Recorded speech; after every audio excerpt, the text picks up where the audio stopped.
It's actually the most anabolic drug that you're not using. You heard it here first.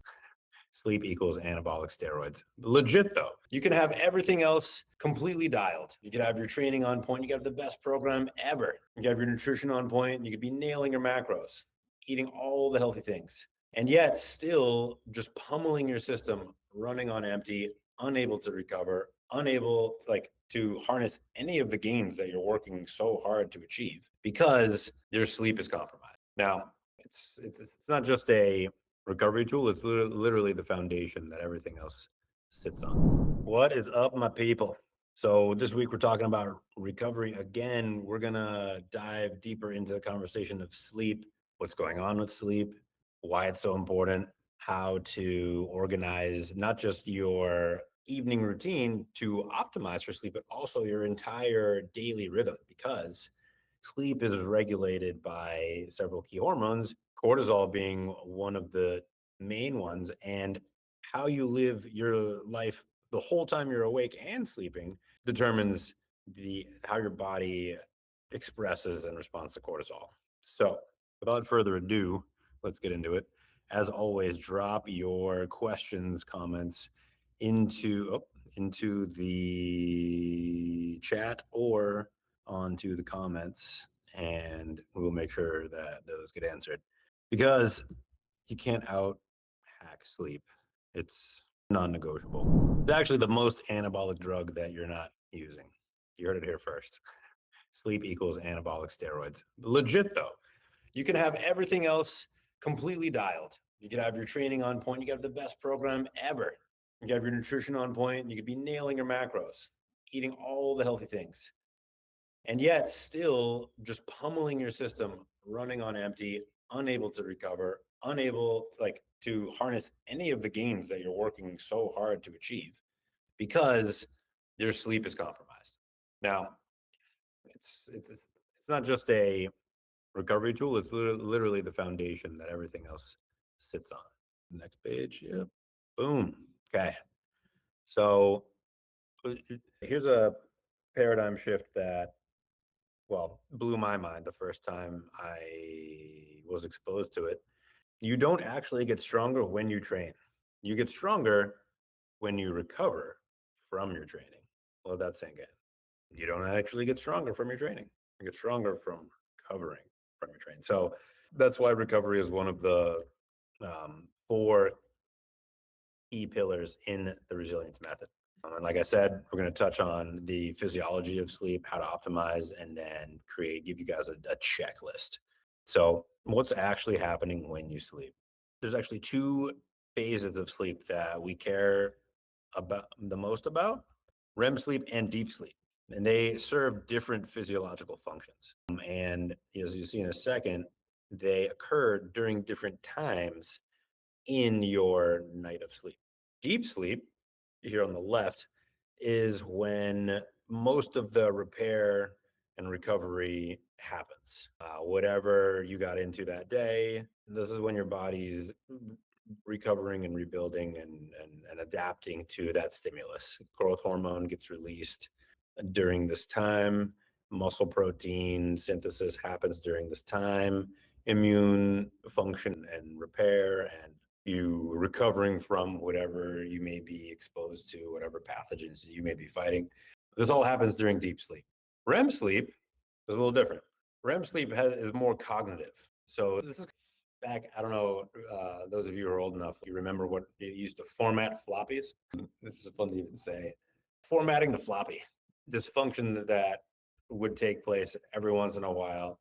The floppy was what we had before. We had thumb drives, before we had cloud-based everything, before we had CDs, even floppies. And they stored information. But you would save information down onto the floppy, and eventually it kind of turned into a mess. And then you would format this thing so that way it would kind of tidy up the mess, and it would take up all the extra space. So then all of a sudden you could store some more stuff on that floppy. So you can think about REM sleep in a similar way. It's like your brain gets kind of discombobulated throughout the day, throughout your conscious existence. And a good REM sleep cycle is going to kind of coalesce and makes sense out of, it's your brain just kind of like processing everything that it was just subjected to and responding to all day, making sense out of it, organizing and arranging and filing and compartmentalizing things into a more efficient sort of storage system. So emotions, memory, autonomic nervous system functions, it's kind of all happens during REM sleep. And this is why you dream during REM sleep. Deep sleep, no dreams. REM sleep is when you dream. And based on that, you can actually kind of tell that that's a clue as to when these cycles are happening throughout the night. So the first deep sleep is front loaded the first part of the night, especially before midnight, which is why you might have heard somebody say every hour of sleep you get before midnight is worth 4 hours after midnight. Now, there's a bit of a nuance to that. There are different chronotypes, and some people legitimately do prefer to sleep, to go to sleep a little bit later and wake up a little bit later. But the point of that adage, in my mind, is the beginning part of your sleep cycle is so important. Don't shortcut it. Don't go to bed late thinking you can get away with it, because you're basically completely sacrificing the deep sleep phase. Even if you still ended up sleeping 6 hours, it doesn't count because you didn't really get into deep sleep. And then the REM sleep happens in the later phases of your sleep cycle, which is why typically you dream in those like wee hours of the morning when you're sleeping super deeply, but you're not awake either. You're just kind of in and out in this like, mystical, catching up on sleep isn't really a thing. So don't skimp all week and then just go comatose in the weekend. That's not going to work. You're going to miss out on all the recovery and the, optimization that should have happened all week. But that being said, when you start to incorporate these principles that we're going to get into in a systematic way, then you can fudge it a little bit. It may sound like sacrilege to some, but I mean, I'm still an overproducer at heart. And so sometimes I still make a conscious choice to sleep less than an optimal amount, because I know that if I just do it one night out of 7 and it's not too crazy, I can get away with it. Now, I'm talking like 6 hours of sleep instead of 8. If I did that one night out of 7, it's not going to make a huge impact. 3 hours of sleep definitely will, or 3 nights in a row of 6 hours definitely will. You just kind of have to find that sweet spot for yourself, but set a baseline of actually having good sleep first. And we talked about chronotypes a little bit. There is a genetic component to this. I would say that like the more tuned in you are to your body's subtle signals that it's giving you all day, like the more of a no-brainer this becomes. You don't have to really worry. If you're actually aware, if you're present, if you're allowing emotions, feelings, sensations to land rather than just pushing them away because they aren't convenient or they aren't conducive to whatever you're trying to get done, then you'll know when it's time to go to bed. Some nights I have a ton of energy and I feel really inspired, and I'll stay up till 10:30 or beyond. Maybe, yeah. Usually by 10:30, I'm pretty cooked. Some nights I'm totally cooked at 8, and I just can't wait to put the kids to bed. I'm like falling asleep while reading to my kids. That's yes, my wife. That's happened a lot, especially when they were younger. I would fall asleep regularly while reading them a book. Now that they're a little older, it happens, and they call me out. They're like, "Pay attention to your body." Oh, and then caffeine, right? So if you, number one, you need to be aware. And number two, and allow. And number two, you can't be so hyped up on stimulants and caffeine and just overstressed that like your body is just in fight or flight mode, because then you won't notice the cues. They won't really exist, right? The cost of getting it wrong, like I said, well, this says one poor night and has measurable physiological consequences. It's kind of true. But again, if depending on how well you're playing the game, it's like you can handle that. Like we're not aiming for 100% here. Most of us are going to be in wildly better shape at 80% compliance with this stuff. Me, it's like, all right, 80, for me to like continue to progress at this point, I got to be like 90. But I'm also a little bit further along in the journey. So let's talk about what's going on at a hormonal level. Cortisol, we talked about. We'll see a cool chart in a second. Hormones, testosterone. GH is the big one. GH is the big one that you need good sleep for, that gets released. It does most of its work while you're sleeping. Testosterone spikes in the beginning of the day, which we'll talk a little bit more about in a second. GH is the one, and all of the other regulatory hormones that it controls, thyroid stimulating hormone, IGF-1, all that good stuff. That all happens at night. And so, yeah, then the downstream effects are metabolism, hunger satiety signals, which is also deeply affected by cortisol. Leptin and ghrelin are the hormones that tell you if you're hungry or full. And then they have a cascade of impacts on your glucose uptake, which means your body's ability to put fuel and food where you want it. And then cognition, we all know this. We took health class,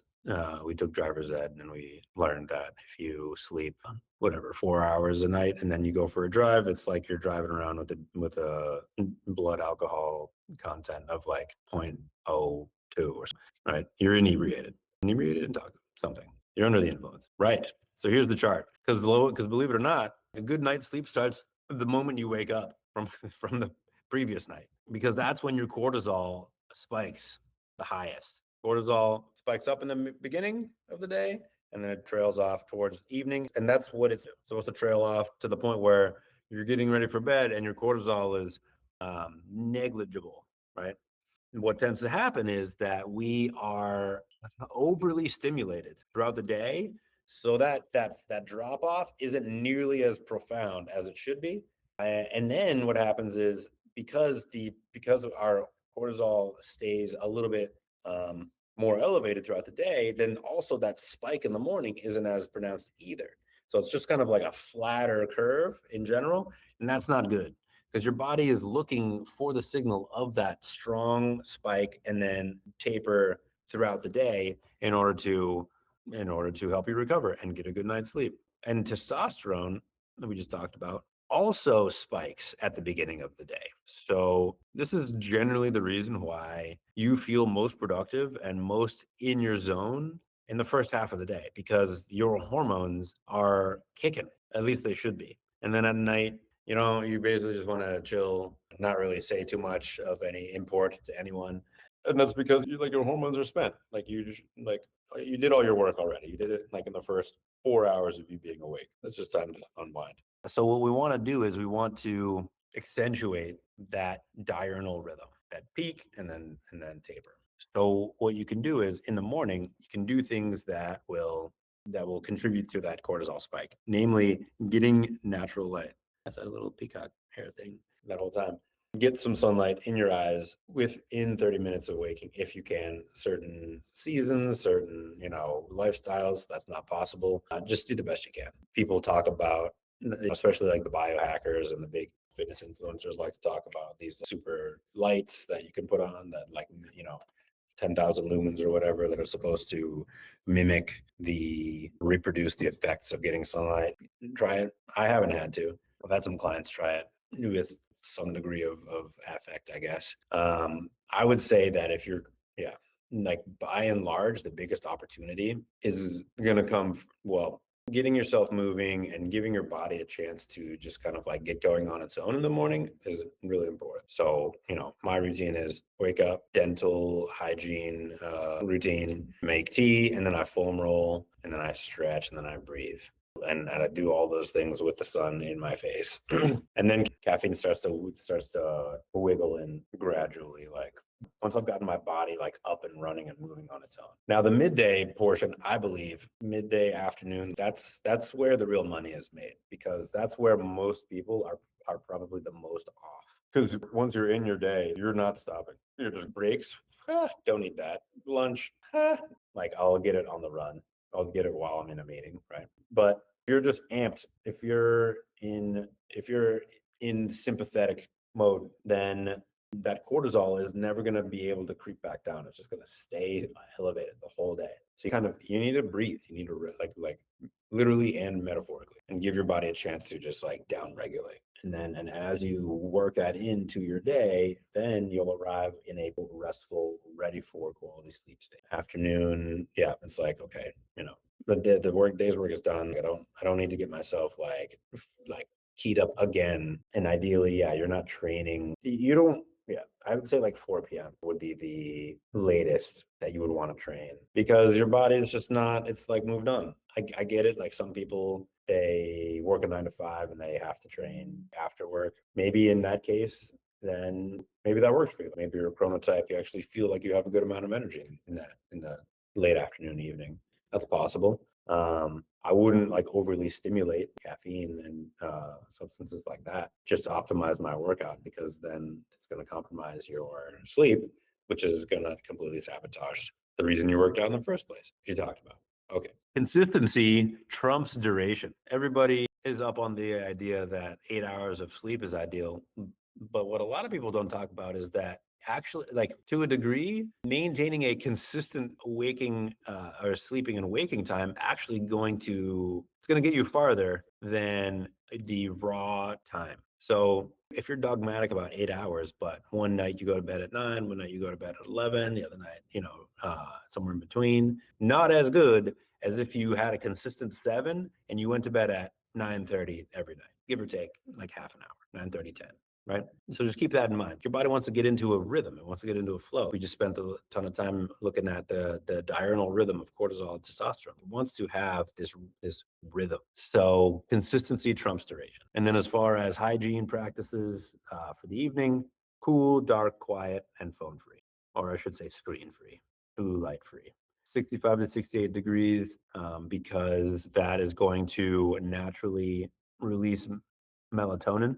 Because, in case you guys didn't notice, it's warmer outside during the day than it is at night. And so our bodies, being the beautiful expression of uh, intelligent and natural design that they are in tune with what's going on in the natural world. So when it gets cooler, your body knows, like, oh, it's getting on towards the evening time. It's time to get ready for sleep.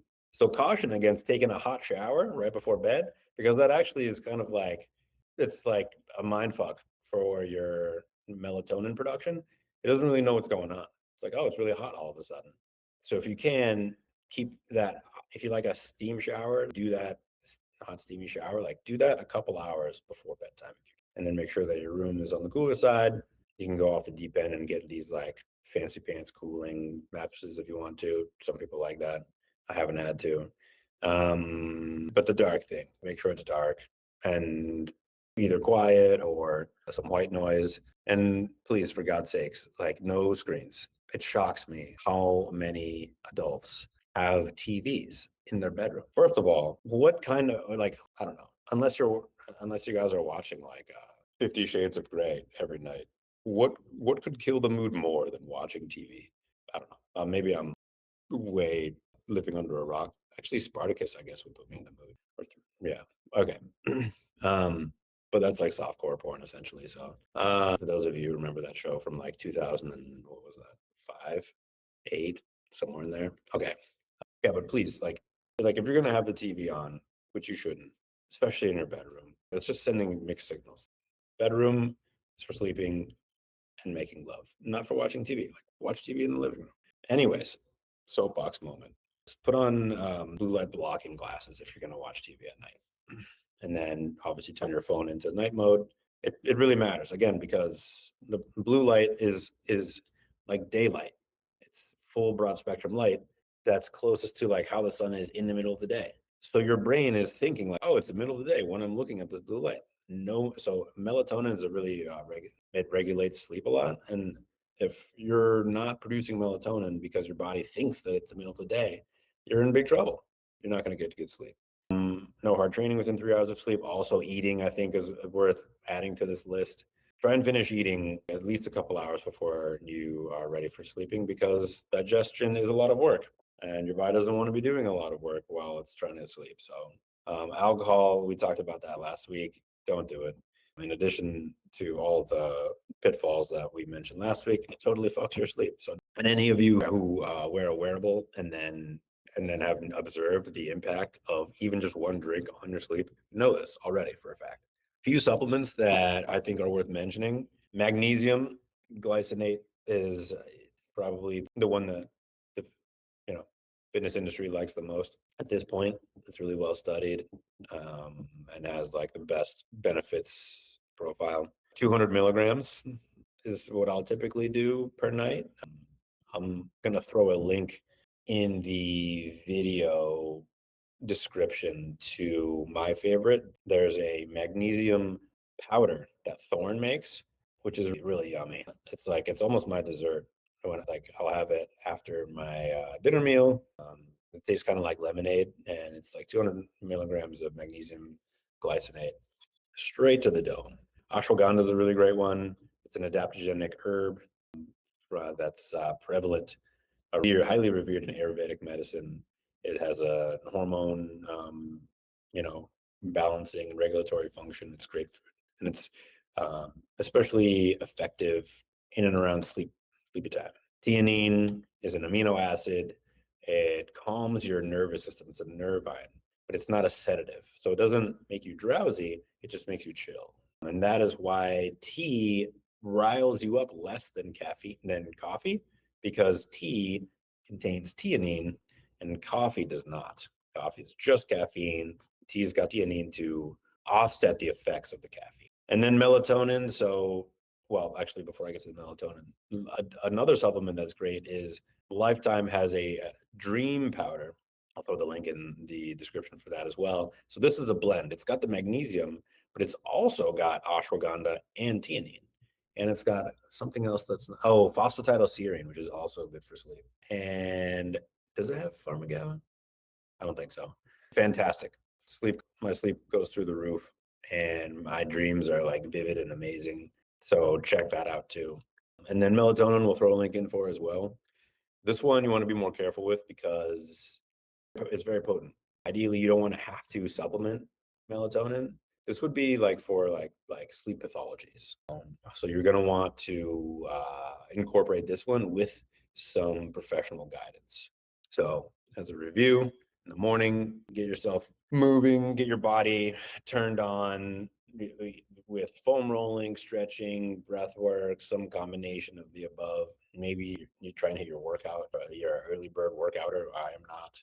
That's not how I roll. But something to get the body moving, going for a walk early in the morning to accentuate that cortisol spike and delay caffeine a little bit. Give your body a chance to wake up on its own. During the day, just build pauses, build down regulation of your nervous system throughout your day, so that way you can taper your cortisol. And then in the afternoons, when you want to kind of be very very very stringent with any caffeine intake, and you're just kind of starting to wind down your day. All of the big to-do items have already been done. You're not trying to take on too much. Towards the evening time is when you start to get yourself off of screens, cool, dark, quiet, and then leaving plenty of space between your training, if you train late, or your last meal and bedtime. And just get in, figure out whatever that rhythm is for you, and just rinse and repeat. So hope this has been helpful. Drop me a question or a comment and let me know. And additionally, for your own benefit, think through everything that you've heard today and pinpoint what is the one chink in your armor. What is the one thing that the low-hanging fruit from what we've talked about that you're currently not doing, that's probably, that if you changed it, would make a huge impact on your sleep? Let me know in the comments and we'll make it happen. Love you guys. I'll talk to you soon.